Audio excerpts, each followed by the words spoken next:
E aí turma, tudo bem com vocês? Aqui é o professor Rafael Alves para mais um vídeo do nosso canal. Plano de Estudo Tutorado, volume 7, Sociologia, do primeiro ano do ensino médio, semana 3, Religião e Política. Para iniciarmos então a nossa abordagem da nossa semana 3 do PET 7, vamos refletir aqui inicialmente o que significa política. Porque quando falamos de política, não estamos aqui referindo apenas às disputas de poder na administração pública do Estado, envolvendo a questão da eleição, do voto e tudo mais. Mas aqui vamos observar o significado a partir das nossas ações que têm um impacto na vida das outras pessoas. Entendendo aqui as ações do nosso cotidiano para observar dentro das nossas vidas e das outras pessoas a interferência da política. As nossas ações aqui, principalmente aquelas que vão influenciar na vida de outras pessoas, são também ações políticas. E por isso, toda cidadã e cidadão podem participar da administração pública, independente da sua religião, uma vez que a nossa Constituição garante a questão da liberdade religiosa, como já falamos aqui do Estado laico. Então, nessa reflexão, vamos observar que essa liberdade religiosa, que envolve a ideia de respeitar, voltando aí a respeitar essa liberdade religiosa dos outros, tem aí uma situação atual para a gente refletir, quando pessoas que ocupam cargos públicos impõem a sua visão religiosa no espaço, na arena política. E por que a gente coloca essa preocupação aqui? Por que a gente coloca esse impacto aqui? É porque observamos que nesses períodos eleitorais vemos candidatos e candidatas utilizarem palavras como Bíblia, Deus, votação divina, para legitimar seu discurso. E o que a gente vai provocar aqui? Nós estamos num Estado laico. E quando a gente fala desse Estado laico, não há problema em termos no Congresso, por exemplo, uma bancada parlamentar, grupos que defendem ali interesses, por exemplo, voltado a uma religião, como nós temos hoje popularmente dita, a bancada evangélica. No entanto, lembramos aqui que nós estamos num Estado laico e não pode haver nenhum favorecimento a qualquer religião, e que a discussão religiosa não pode influenciar as decisões que são tomadas pelas pessoas que foram votadas para nos representar. Mesmo que nós tenhamos uma grande proporção de cristãos no Brasil e números significativos de evangélicos, católicos, não quer dizer que, mesmo você tendo aquela religião e representando o povo, você tem que conduzir seus interesses apenas uma visão religiosa. Você está ali para representar toda a população, indeterminado seja a questão da crença. E assim é o que a gente vai refletir aqui a seguir diante da Constituição Federal e o interesse público e coletivo. O favorecimento, então, de um segmento religioso específico e a defesa de um discurso religioso sobre os demais é um fenômeno de fundamentalismo dentro da política. Como a gente já falou aqui do fundamentalismo religioso, seria então essa imposição onde o credo religioso passa a orientar as ações e tomadas de decisão política dos governos em nome de uma crença religiosa. E aí nós temos uma questão que vai marcar uma exclusão de todas as demais que não são daquela religião. E aí a gente tem que sempre questionar e colocar também. A Constituição, ela garante a liberdade religiosa, mas ao mesmo tempo assegura que podemos nos candidatar a cargos políticos. Porém, existem alguns tipos de contradições aí para a gente refletir. Que, quando a gente fala da liberdade de crença, é um direito de todos e todas os cidadãos, de todas e todos. Mas, ao assumir um cargo público, essa pessoa não governará apenas para um determinado grupo religioso, mas para todas as diversidades de religiões presentes em nossa sociedade. Então, aí você pode até questionar essa questão da liberdade individual.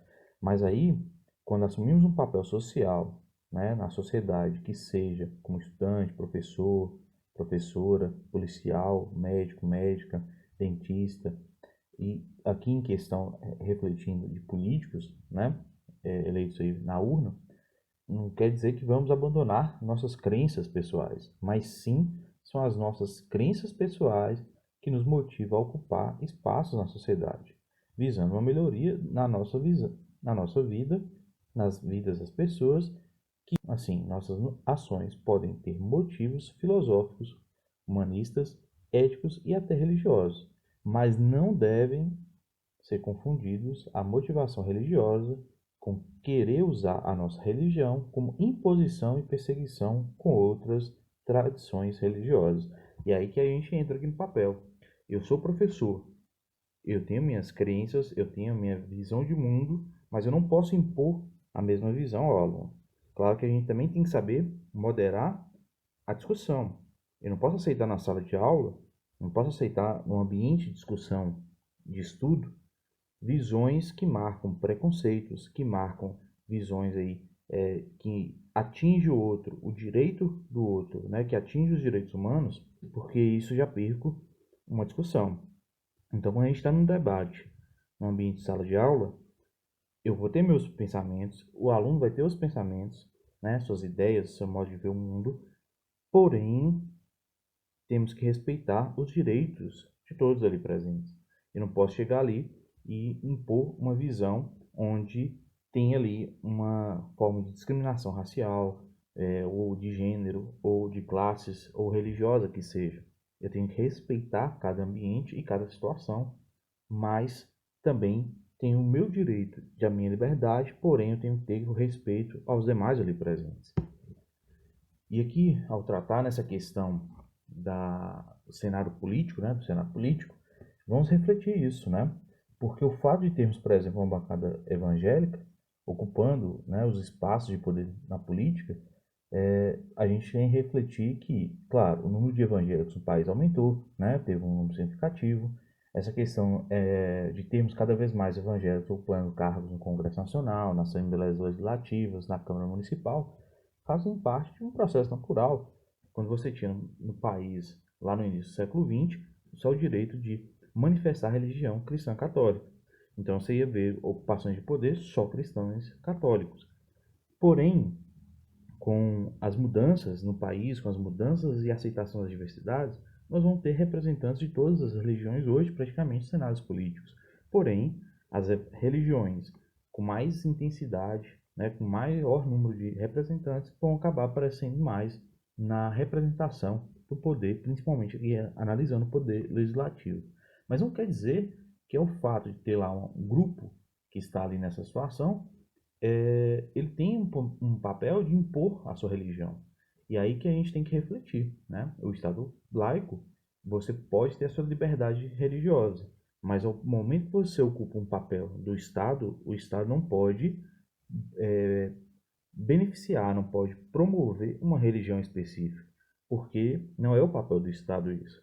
O Estado tem que dar liberdade das religiões acontecerem, né, dando segurança, os respaldos quando acontece algo que se torna ilícito ali em questão, né, um crime ali voltado a uma questão religiosa, por exemplo, mas o Estado não pode se manifestar de uma visão religiosa. E no nosso cenário brasileiro, principalmente já refletido aqui, né, principalmente as religiões de matriz africanas, acabam se tornando grandes vítimas, né, dessas violações, dessas violências voltadas à questão do racismo religioso e muitas vezes promovida por falas de pessoas que têm poder político, né? E poder também econômico, que a gente não vai entrar aqui detalhado, mas refletir principalmente poder político. Então é algo aqui para a gente colocar aqui com alguns questionamentos. Como, por exemplo, você acha, né, que esse tema sobre a questão da religião, né, e a questão da política é algo complicado, né, onde, quando colocamos aqui a questão da religião e a política, se discute ou não se discute? Porque muitas vezes a gente tem uma fala do senso comum que diz que religião, política e futebol não deve ser discutido, né? E aí a gente perde a ter um critério aí na nossa análise, porque é uma forma de aceitar que a violência tem que existir, mas não pode ter um discurso, não pode ter um debate, não pode ter uma reflexão mais ampla sobre esses assuntos. Trazendo aqui a questão da religião também na política, ela pode ser misturada ou não? É uma outra pergunta para vocês aí também refletirem. Então, traga essas reflexões para observar, né, escolher bem os representantes, desde o representante municipal aos representantes federais. Mas lembrando dessa questão, né? Você tem sua religião, ela está garantida no Estado laico, porém, ela não pode sobressair dentro do Estado porque nós temos diversidades a serem respeitadas.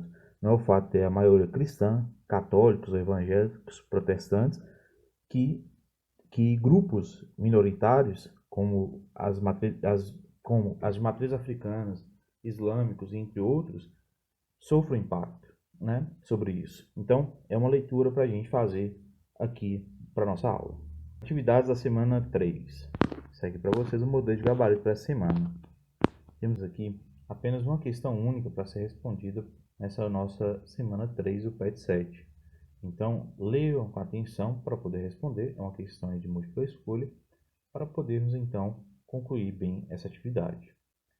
A proposta aí que segue aí. Questão 1. ENAD 2018.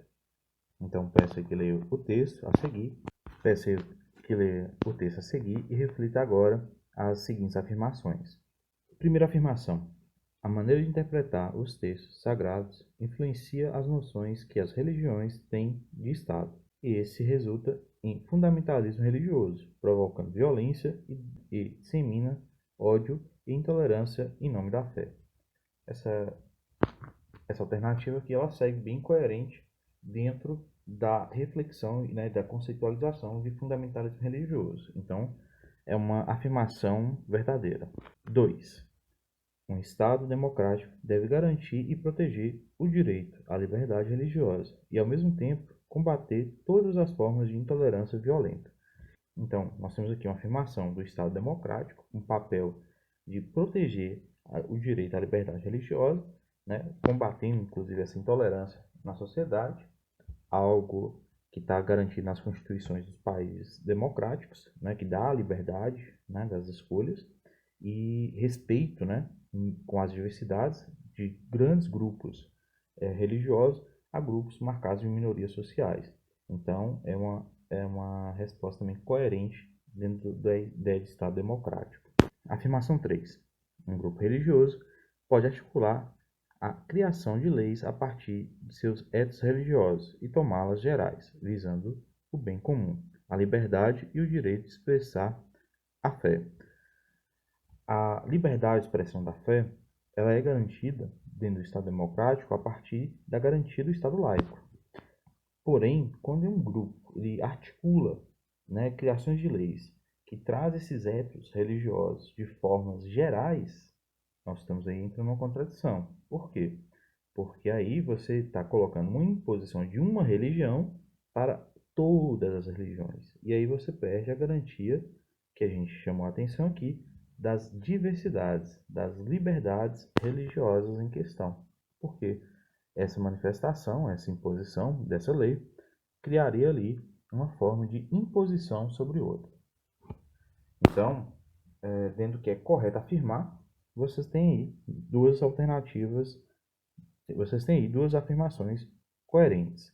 É isso aí, em relação ao plano de estudo dourado, volume 7, peço a vocês que assistam outros vídeos do nosso canal, seguindo uma playlist com vídeos relacionados ao PET e outros vídeos aí voltados ao estudo de sociologia. Desde já, um muito obrigado e até a próxima!